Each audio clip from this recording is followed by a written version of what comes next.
La machine a remonté le temps dans ce nouveau numéro. Nous étions le 8 janvier 2010 alors que le Togo était à 2 jours de la participation à la Coupe d'Afrique des Nations. Et patatras, cette sélection togolaise a été victime d'un attentat. Et il y avait quelqu'un qui a survécu à l'ennemi de la vie. Et aujourd'hui, nous sommes avec lui. Qu'est-il devenu? Que fait-il aujourd'hui? C'est avec un plaisir que nous recevons dans ce nouveau numéro de votre rubrique Que sont-ils devenus? Monsieur Dodi Kodjovi Obilale, qui nous fait l'honneur de nous recevoir à son domicile. Bonjour, monsieur Dodi, et merci de nous recevoir. Bonjour, merci d'être là aussi. Bonne année. Bonne année également, parce que c'est la première fois qu'on se voit en Ouais, 2026. merci. Comment ça se passe? Ça va, je vais bien, par la grâce de Dieu. Tout va bien pour le moment. Alors, tout va bien pour le moment. On sait que vous étiez gardien de but. Nous allons commencer aussi simplement. Comment êtes-vous venu au sport, particulièrement au football? C'est un peu particulier parce que avant, bon, comme tout gamin, je jouais dans la rue, j'étais joueur et les choses ont fait qu'un jour, bon, comme on essaye tout, gardien, joueur, l'autre il dit va dans les buts, l'autre il dit il joue un peu, donc avec ça, j'arrive à toucher à tout.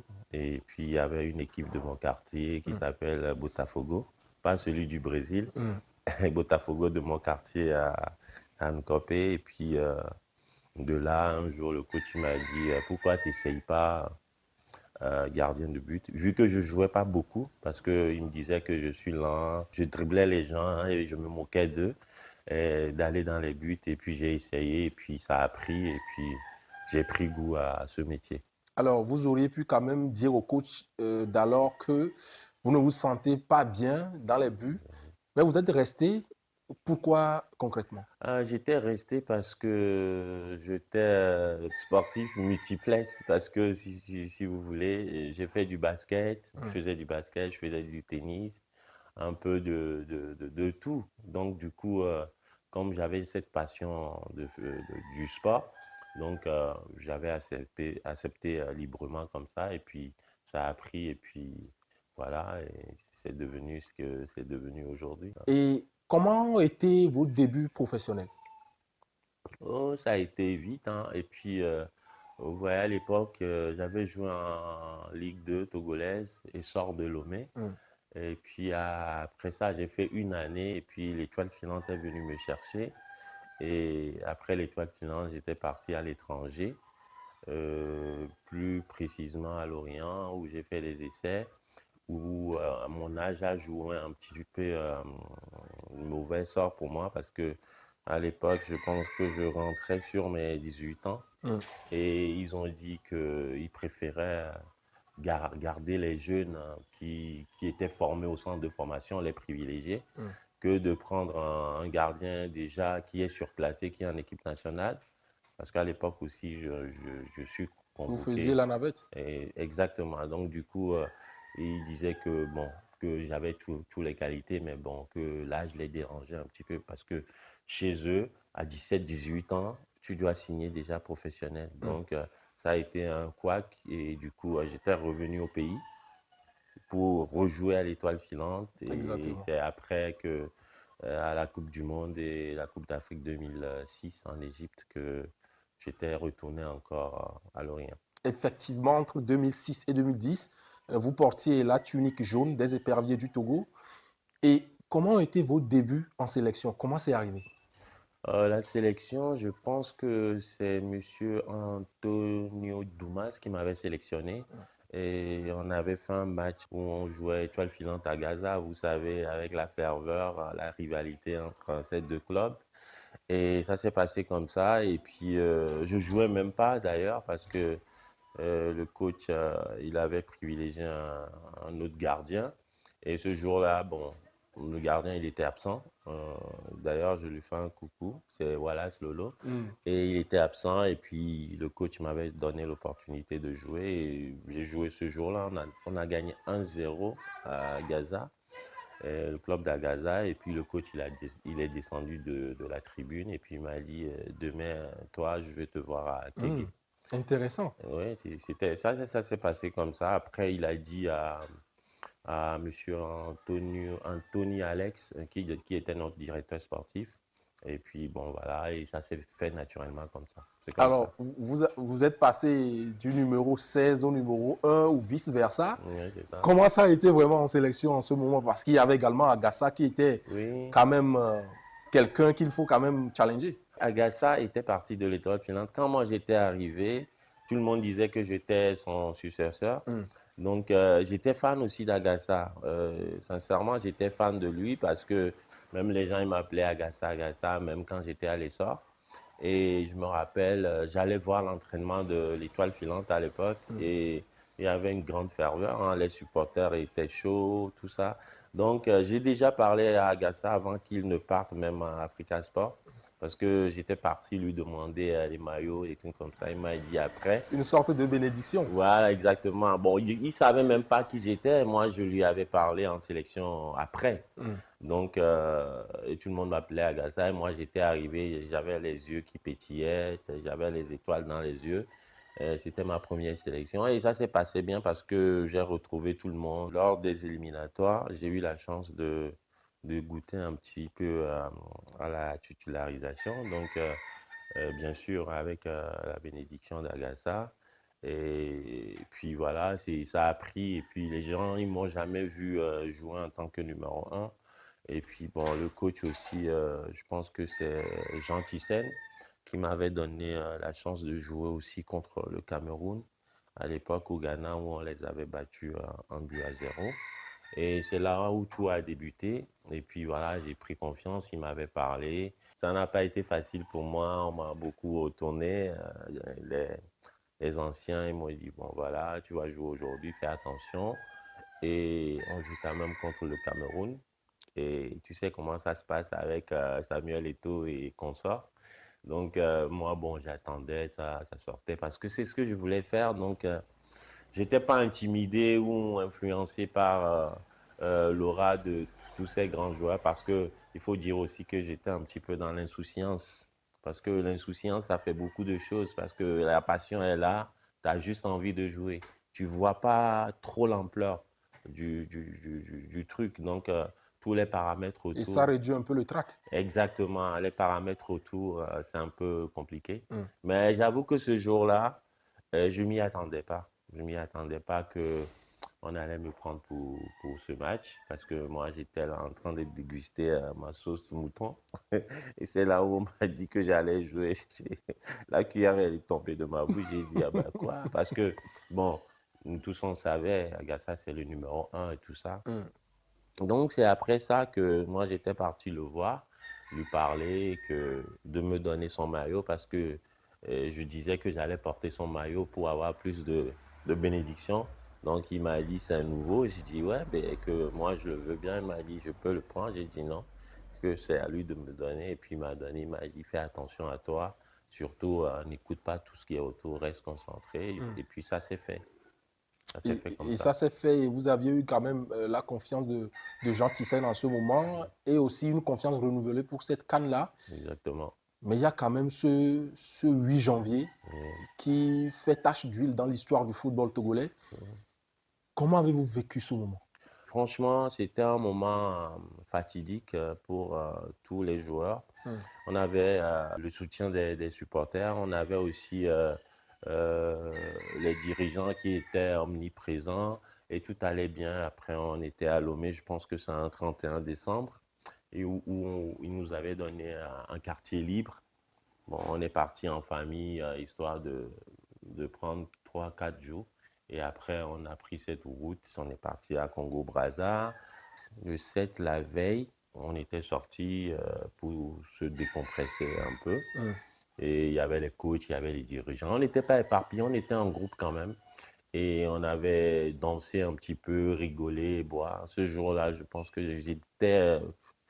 j'avais fait des trucs. Aujourd'hui, je comprends mieux parce que j'étais tellement heureux. J'avais enlevé mon short. J'étais torse nu. Je dansais. Je chambrais même les coachs, les dirigeants. Ce jour, il y avait Eniful Kakla, un joueur de Maranatha. Il avait joué Maranatha. Il me disait, mais qu'est-ce qui t'arrive? Mais t'es super excité. Qu'est-ce qui se passe? Je dis, mais on a dit quartier libre. Donc aujourd'hui, personne ne peut t'arrêter. Tu peux danser, boire de la bière. Et ce jour, on est rentré à l'hôtel. Je suis redescendu, rentré dans la piscine. C'est-à-dire que aujourd'hui, j'en parle parce que je pense que j'avais l'impression de vivre Un dernier moment. un dernier moment. Ouais, c'est ça. Donc, j'étais tellement heureux. Et le lendemain, il n'y a plus personne, silence de cimetière. J'étais tout calme. Ben, c'est pas dans mes habitudes parce que je suis un petit peu taquin. Et j'étais tellement calme. Après, bon, on est parti. Et bon, on arrive à la frontière, prise de température, vérification des passeports. Pendant tout ce temps, j'avais un peu le trac. Parce que c'est pas dans mes habitudes d'avoir peur parce que moi, je suis tout le temps dans mon monde. Et ce jour-là, j'avais des palpitations. Et je comprenais pas. Mais bon, aujourd'hui, je peux comprendre parce que je ne veux pas l'interpréter à l'instant T Mm. quand ça se passait. Et du coup, on est rentré et on a traversé la frontière. Et puis, j'étais rentré dans le bus. Et il y avait Pachoubi, je pense que c'est l'entraîneur de Dito maintenant. Oui, Celui qui... Bachumbi Liabe. Ouais, exactement. Il était meilleur buteur du championnat en ce moment. Exactement. Donc, il était assis euh, dans le couloir du bus. Et moi, quand j'étais arrivé, je lui ai dit de pousser un petit peu. Donc, il m'a dit non, non, non, capitaine, non, non, non, assieds-toi, tout ça. Donc, du coup, on se tiraillait aussi pour la place. Tu vois, on se tiraillait. Il dit non, assieds-toi, je vais rester là et tout ça. Et je me suis assis, et puis on parlait. Après, j'étais sorti pour aller me soulager. Je suis revenu. J'étais encore sorti pour aller me soulager. Après, je pense que si c'est pas Sénat Junior, il y a quelqu'un qui m'a dit si c'est pas Sénat, ça doit être peut-être Floyd ou quelqu'un. Et puis il m'a dit, mais on dirait t'as peur toi, tu fais que sortir, t'as peur. Et bon, il disait il y avait les Didier Drogba, il y avait les Ganiel, les André Ayou. Je pense qu'on était dans le même pool. Et donc, j'étais rentré. Et puis, j'avais ce gêne, en fait, en moi, j'avais ce gêne. Et j'ai pris mon téléphone et j'ai appelé mon ex-compagne de l'époque. Et je lui ai dit de me passer les enfants. Elle me dit, ça va? Je dis oui. Elle me dit, non, non, non, non. Toi qui es Te si connaissant, content, oui, d'aller faire ton métier, ce que tu aimes, qu'est-ce qui se passe? Je dis, non, rien. Je peux parler. Bon, j'ai parlé avec eux, les enfants, on a discuté. Ouais, ça va, tout ça. Et puis, j'ai raccroché. On a pris la route. 10 minutes après, c'est parti tout seul. Et il y avait ce bruit de calage. Et au moment où, bon, s'il y a un bruit, tout le monde s'esquive. Tu vas t'allonger ou un truc comme ça. Et moi, au moment où j'ai entendu le bruit, je voulais bouger. J'étais cloué un petit peu, bloqué. J'arrivais pas à me débattre, quoi. Et puis, j'ai touché mon dos. J'avais pas senti la douleur, mais je sais pas comment le dire, mais en fait, j'étais dans un état second où j'ai pris ma main là et comme j'étais touché au dos et j'ai vu plein de sang et ça pissait du sang partout et puis j'étais en panique. Je commence à dire à Kwatumi de m'allonger et lui il m'a dit non, non, non, non, attends, attends, attends. Mais j'étais touché, je criais tellement, j'étais en panique. J'étais en panique, je criais, je savais plus quoi faire, je demandais de l'aide, mais pendant ce temps, tout le monde criait. Il y avait un bruit dans le bus. C'était horrible. Franchement, c'est une scène de guérilla. Euh, Parce que les gens, ils se rendent pas compte, mais c'est pas des choses faites pour qu'un être humain voit. Ouais, c'est ça. Et tu peux pas, c'est quelque chose de, c'est gravé là. C'est horrible. Moi, j'étais là, je me débattais, je pissais du sang, je compressais ma plaie parce que j'étais tellement, vous savez, t'es dans tous tes états. mm, C'est, c'est pas évident. Honnêtement, hein, moi, j'en parle tranquillement aujourd'hui parce que j'étais suivi, j'ai fait des soins, je, je- j'ai fait des thérapies, quoi.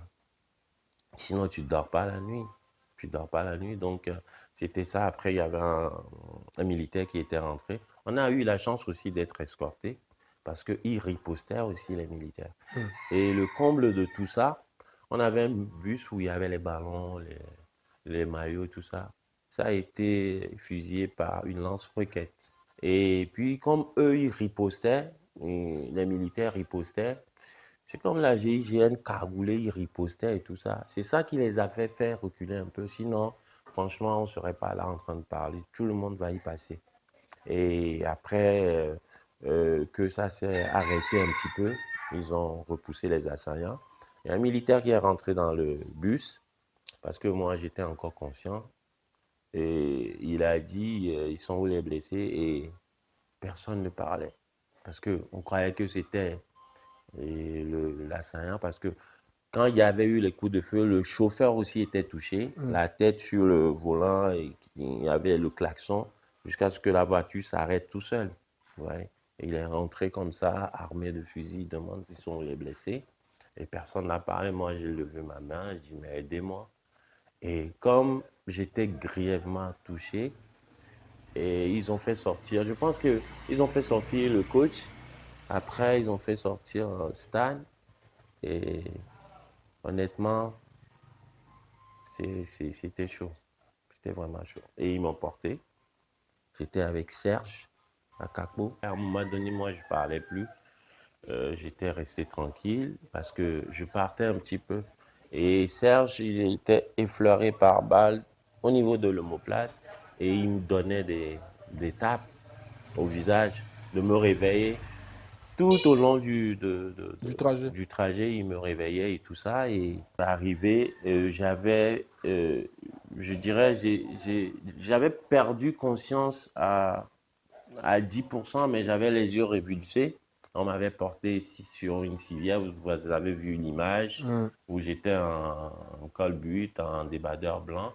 Ils m'avaient porté et arrivé, ils m'ont jeté dans une chambre. Et je pense que c'est une chambre qui était tellement froide.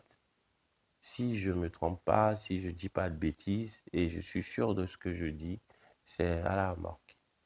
C'est-à-dire que déjà, quand tu as eu ces genres de moments, ton corps se refroidit parce que tu partais, tu te vides de ton sang, donc tu te refroidis un peu. Mais la chambre dans laquelle ils m'ont mis, il y avait euh, les autres blessés. Et si j'ose dire, parce qu'il y a aussi leurs familles qui vont regarder cette vidéo, je leur demande d'ailleurs de m'excuser pour ça. Et ils étaient là, j'étais là, avec les draps blancs et tout ça. Et moi, à un moment donné, j'ai sursauté d'un coup comme ça pour prendre la respiration, je commence à être dans tous mes états et tout ça, et puis je parlais. Et pour arrêter l'hémorragie, il faut un chirurgien. Et le chirurgien était en congé. Et il est venu, ils sont partis le chercher à la maison, il est venu en Bermuda et il m'a cousu à chaud comme ça, sans anesthésie. Et j'ai été cousu comme ça à chaud, avec les compresses. Et après tout ça, là, ils m'ont fait sortir. Et c'est là où ils m'ont mis dans une ambulance après. Et j'étais parti sur Tarmac, où il y avait l'avion médicalisé, et ils m'ont transféré en Afrique du Sud. Et dans l'avion aussi, j'avais eu des soins, franchement. C'était un moment où je dis vraiment que malgré la douleur, malgré le malheur qui m'a pris ce jour, j'ai quand même eu la chance. Euh, Pas la prière de la famille, la prière de la population, les gens qui ont prié. J'ai eu la chance d'être bien entouré parce que dans l'avion, il y avait tout. De la Médicalisé. morphine pour calmer la douleur. Et puis quand tu veux t'endormir, on te réveille, on te parlait.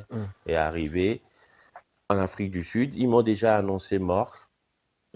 Parce que apparemment il y avait ça qui défilait sur toutes les chaînes françaises. Et ils m'ont demandé, avant de m'opérer, ils m'ont demandé d'appeler quelqu'un pour les rassurer. Donc moi j'ai composé le numéro français, mais j'arrivais pas parce que j'avais pas trop de force. Seul numéro que je connais, c'est le numéro de mon frère André. Et j'ai composé, parce que c'est un numéro qui n'est pas long d'ailleurs, tu vois. Donc, j'ai appelé André et lui aussi il me disait c'est qui? Pourquoi cette blague? Je viens de perdre mon petit frère et vous m'appelez, vous me dites pourquoi vous faites ça? C'est pas le moment. Et vu que j'avais pas la même voix que j'ai aujourd'hui là, parce Exactement. que ça tâtonnait, je parlais tranquillement, pas de force et tout ça. Et je dis, c'est moi. Et puis, je lui ai donné nos codes où des fois, on se faisait des blagues. Et puis, ça lui a fait un tilt. Il me dit, c'est toi? Je dis, oui, qu'on va m'opérer. Rassure la maman. Et je ne sais pas comment ça va se passer. Et après, je me suis réveillé après 8 heures d'opération. Et c'est là où, quand j'étais réveillé, et la vraie galère a commencé. On a commencé. Ouais. Vraiment, ça a été un moment très difficile Ouais. et vous l'aviez dit que c'est juste une thérapie que vous aviez pu réussir à 50% parce qu'il y a quand même du chemin à faire. Il fallait quand même qu'on sache ce que vous aviez quand même vécu. On ne peut que l'imaginer. On ne peut jamais se mettre à votre place ni à celle de ceux qui étaient vos coéquipiers. Mais l'eau a coulé sous le pont et aujourd'hui, vous en êtes là. Et déjà, la carrière de footballeur, il fallait l'oublier. Mais il faut quand même faire une reconversion. Et quelle a été cette reconversion?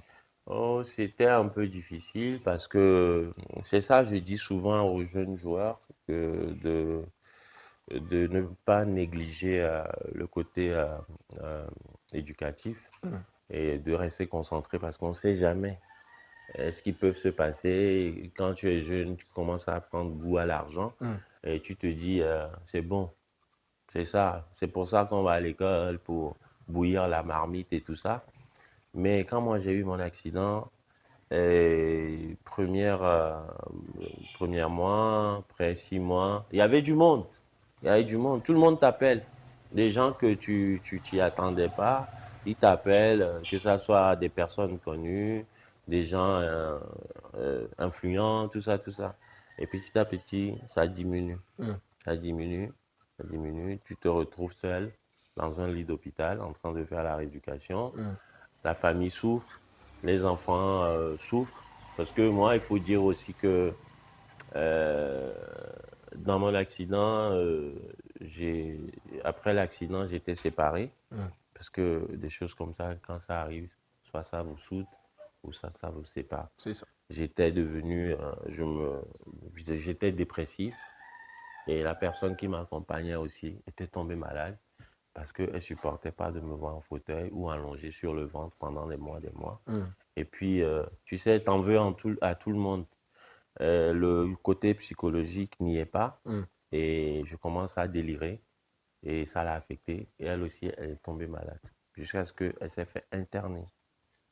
Oui. Et mon fils, mon garçon, mon grand garçon, qui va avoir 18 ans bientôt, lui, il avait perdu la parole pendant 1 an. Il parlait plus.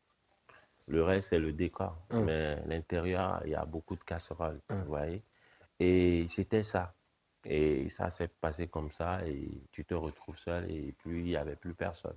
Donc, il va falloir bouillir la marmite, recommencer à zéro. Et à l'époque, j'ai commencé à lire parce que j'avais que ça à faire, parce que tu peux pas bouger. J'avais plus mes membres parce que j'étais paraparisie, c'est-à-dire que j'étais paralysé à moitié.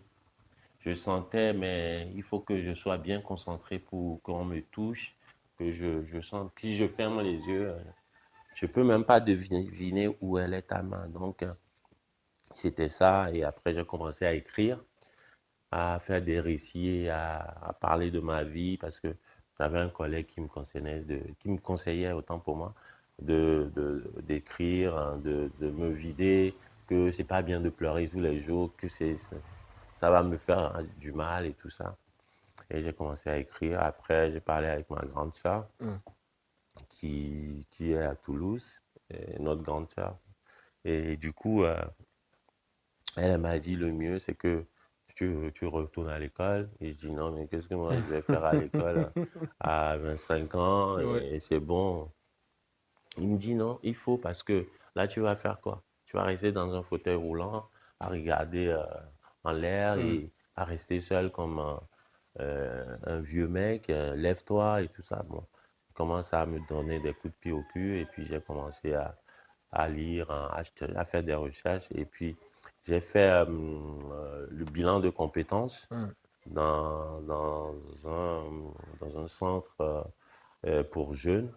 Donc, ils m'ont dit, bon, j'ai la chance, il n'y a pas de souci, qu'ils vont me prendre. J'ai fait le bilan de compétences. Dans ce bilan de compétences, ils ont déduit comme quoi, bon, il y a la sociabilité et qu'il y a ce côté éducatif que je peux enseigner, tout ça. De passer mon diplôme d'éducateur et j'ai fait la formation spécialisée Spécialisé. qui s'occupe des jeunes en difficulté, des trucs comme ça. Mm. Et j'ai fait la formation et puis j'ai obtenu ce papier et j'ai commencé à travailler dans un truc associatif où la mission locale envoyait des jeunes en perte de repère et on faisait la remise à niveau. Et le soir, on faisait du sport. Mm. Donc, j'étais avec eux pendant 6 ans. Mm. J'étais avec eux pendant 6 ans. Après, j'ai arrêté parce que c'était un peu compliqué d'éduquer les enfants des autres. Et il y avait eu des agressions physiques. Mm. Oui, oui, oui, oui, il y avait eu des agressions physiques parce que il y en a, il y en a des jeunes qui sont en sous bracelet électronique, tu Mhm. vois, pour la procédure judiciaire, des trucs comme ça. Et il y avait des jeunes qui ont des parents alcooliques et ils ont connu que la violence, donc ça vient, il y en a qui ne savent pas lire, c'était ça, il y en a qui ne savent même pas écrire, donc il faut faire la remise à niveau le matin, on est 3 personnes à s'occuper de ça. Le matin, ils venaient, ils embêtaient beaucoup, quoi. Tu peux venir le matin te prendre un café dans la gueule, hein. Mm. Ouais, parce qu'ils ne se sentent pas bien ou parce qu'il n'y a pas de croissant. Vous voyez? Mais moi, je leur dis, vous, vous êtes bien ici. Vous Mm. faites une formation, vous venez, il y a le café, il y a le croissant, il y a du sucre, profitez et tout ça. Bon, ils ne se rendent pas compte parce qu'on ne vient pas du même milieu. Donc, et après, je me suis fait agresser. J'ai riposté parce qu'ils ne connaissent pas mon passé. Mm. Donc, après, j'ai été convoqué par la région parce que tu n'as pas le droit de taper. Moi, je n'ai pas tapé. Je ne suis pas violent. J'ai maîtrisé.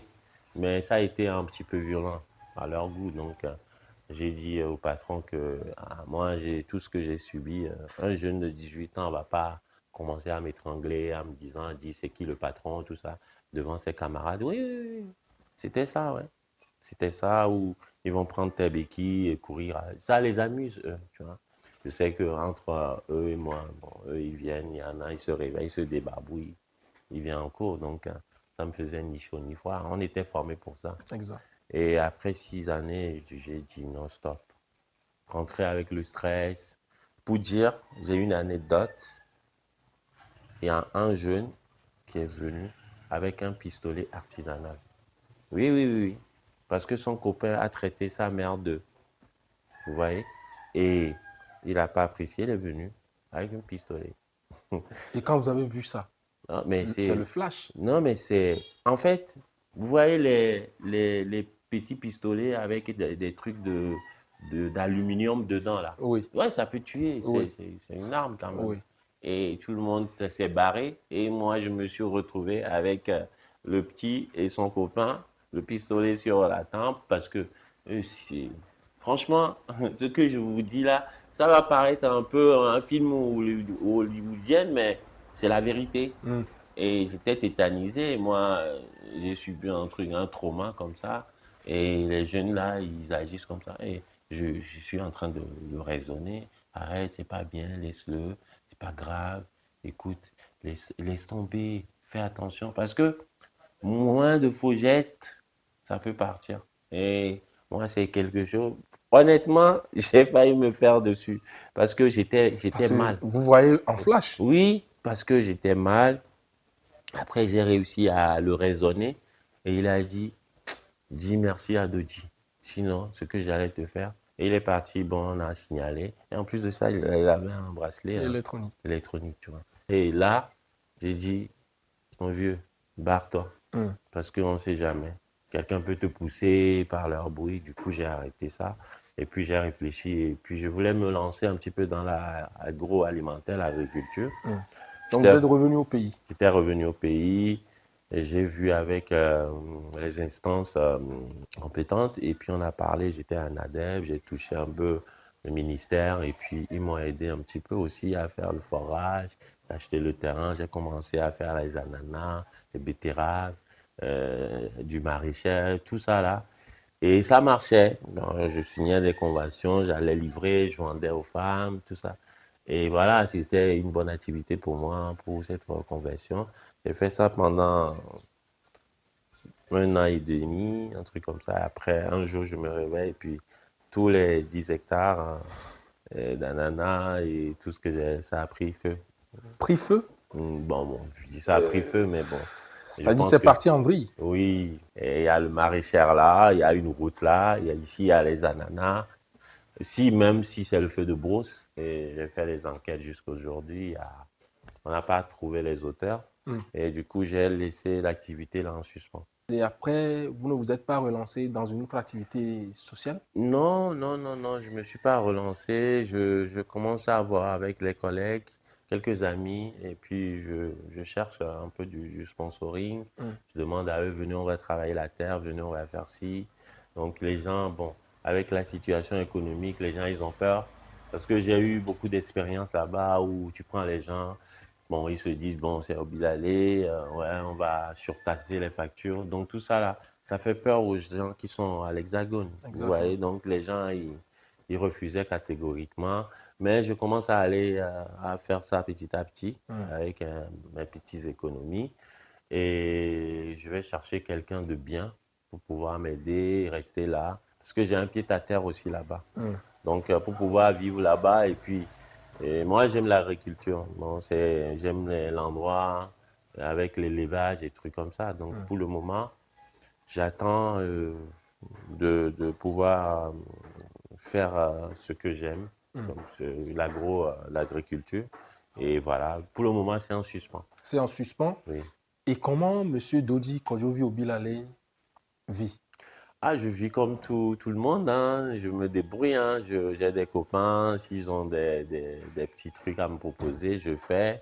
De temps en temps, je rentre voir les enfants, passer du temps avec eux parce qu'il faut être omniprésent aussi parce que c'est pas la même éducation. Hmm. Si tu les délaisses un petit peu, l'éducation sociale va s'en occuper et Exactement. ça peut être un peu grave. Donc, de temps en temps, je rentre. Si j'ai un peu de fonds, je rentre. Sinon, sans vous mentir, je remercie Dieu. Mais j'ai de quoi pour manger pour le moment.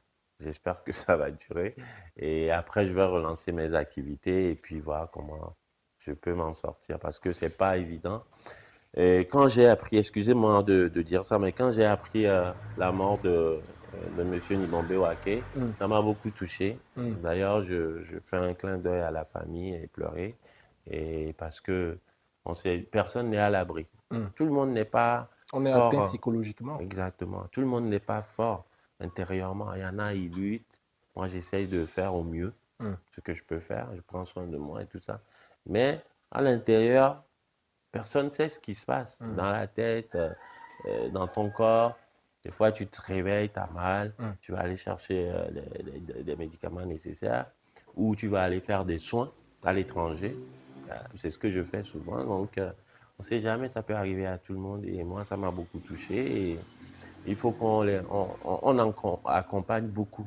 Parce que les gens, ils disent, même les gens qui ne sont pas blessés, hein, Hmm. même les gens qui ne sont pas blessés. C'est-à-dire que même les gens qui sont sains et C'est un saufs, traumatisme. oui, il faut les accompagner. Les gens, ils voient tous les joueurs sont dispersés et tout ça, et c'est un traumatisme. On n'a pas besoin de se faire tirer dessus pour être traumatisé. Parce que j'ai été opéré quand même plus de 10 fois, hein. Hmm. Oui, oui, oui, plus de 10 fois. Et aujourd'hui, je suis là. Mais franchement, c'est pour ça que je ne me plains jamais. Je me dis, dans mon malheur, j'ai quand même la chance d'être là. Donc, j'ai ce recul Hmm. et si j'ai besoin de quelque chose, je sais quelle porte taper, quel service compétent aller voir. Hmm. Donc, je fais avec. Donc, on doit être suivi parce que on n'a pas besoin de se faire tirer dessus. Ce qui s'est passé ce jour-là, ce que eux ils ont vu, les Sénat juniors, les Adebayor, tout ça, c'est pas évident. Les Hmm. gens ils voient, les gens ils sont là et tout ça, mais non, honnêtement, hein, sérieux. moi, je le vis. Je sais ce que je vis. Les gens ils me voient tout souriant. Les autres aussi, ils sont en pleine forme. Mais là-haut, on ne sait pas comment ça se passe. Ça se passe. Sinon, voilà, et pour le moment, je prie pour que ça marche pour moi et pour les autres aussi, pourquoi pas. Alors, nous tendons tout doucement vers la fin de cet échange. Mais à un moment donné, vous aviez également voulu redonner au football ce qu'il vous a donné, mais ça n'a pas assez marché. Il s'agit d'un tournoi. Comment Oui, ça s'est réellement passé? oh, ça s'est passé parce que j'avais eu cette idée avec un monsieur, un papa, un grand frère d'ailleurs que j'aime bien, que par respect pour lui, je préfère taire le nom. Et on avait parlé, il m'a dit, bon, on va le faire, je vais t'accompagner. Et il m'a accompagné. Et puis, moi et lui et les autres équipes, on ne pouvait pas tout faire. Donc, vous voyez, donc du coup, on a, on a cherché quelques sponsors. Et on a été voir OTR, qui nous a d'ailleurs aidé aussi. On a été voir, je pense que c'est Move. On a été voir Move et on a organisé tout ça. Ça a pris, hein, on a fait de Lomé jusqu'à Dapaon. Il y avait l'équipe. Je pense que c'est l'équipe de Bassar qui avait gagné le tournoi. Mais après, pour la deuxième édition, ça n'a pas été fait parce que on n'avait pas les finances nécessaires et vous savez comment ça se passe. Ouais. S'il n'y a pas beaucoup de sponsors, ça ne va pas y aller. À fond propre, à un moment donné, tu vas t'épuiser et les gens ils nous ont accompagnés comme ils peuvent. La Fédé aussi, le ministère aussi m'avait accompagné et je tiens quand même à les remercier parce qu'il faut être reconnaissant pour ça. Et après, pour la deuxième édition, ça n'a pas été fait parce que il n'y avait pas les finances nécessaires. Et c'est dommage parce que on avait vu plein de pépites qui pouvaient étoffer la sélection, que ce soit junior, senior, peu importe. Et c'est comme ça. On peut faire pour relever le football togolais. S'il n'y a pas la base, et même si on met des tonnes de ciment, ça va s'effondrer parce qu'il faut une bonne fondation. Et c'est la jeunesse, les enfants, tout ça, pour la formation, parce qu'on a régressé un petit peu de D'accord. ce côté. Alors, à quand peut-être une nouvelle sortie de livre, parce que vous êtes aussi écrivain, vous écrivez? Oui, après, bon, moi, c'était par rapport pour extérioriser tout ce mal-être que je l'ai fait. Maintenant, pour mon deuxième livre, j'attends que ma vie avance un petit peu. Je suis jeune et Et peut-être je vais raconter pas une deuxième faire partie de ma cette vie. mémoire oui, je vais pas faire ma mémoire à 40 ans. Bon, j'attends, j'ai encore une vie devant moi. Donc, j'essaye de faire au mieux, de m'occuper, de voir les gens. Moi, je touche à tout, hein. Pour aller faire ci ou aller travailler, faire une formation, ça ne me dérange pas. Donc, j'ai plein de choses dans la tête et je vais faire étape par étape et être en focus sur un seul truc pour pouvoir avancer. Alors, vous êtes également très proche des joueurs, vous faites de la proximité. On vous voit d'ailleurs sur les terrains lors des championnats nationaux, que ce soit de première ou de deuxième division. Et quels conseils vous pouvez donner selon le constat que vous faites du football togolais? Pour le football togolais, c'est un peu profond parce que il s'est passé beaucoup de choses. J'espère que ce message va passer. Tous les dirigeants, que ce soit les anciens présidents des clubs, les anciens présidents de la Fédé, et on leur demande pardon.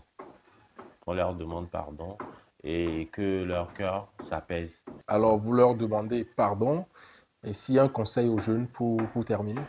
Moi, si j'ai un conseil à la jeunesse sportive, les gens qui rêvent de faire ce métier, je leur demande d'être concentrés.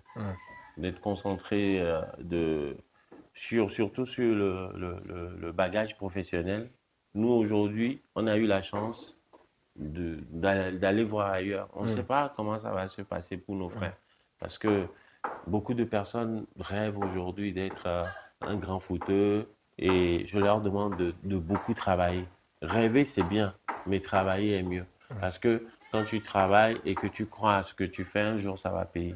Donc, c'est ce conseil que je peux leur donner, de rester focus sur ce qu'ils sont en train de faire, d'oublier ces histoires, à rester à l'écran, TikTok et autres, de rester concentré parce que ça nous distraire un petit peu aussi. Alors, rêver, c'est bien, travailler, c'est mieux, penser à son après-carrière, c'est meilleur. Tels sont les mots de fin de Kodjovi Dodi Obilale qui nous a reçus à son domicile pour pouvoir quand même vous faire vivre le pont entre son passé et le présent. Merci à l'équipe de réalisation aussi dynamique que réactive, formée par M. Sam Bassim, Kokouvi Djonda et Edem Obosu. Au revoir.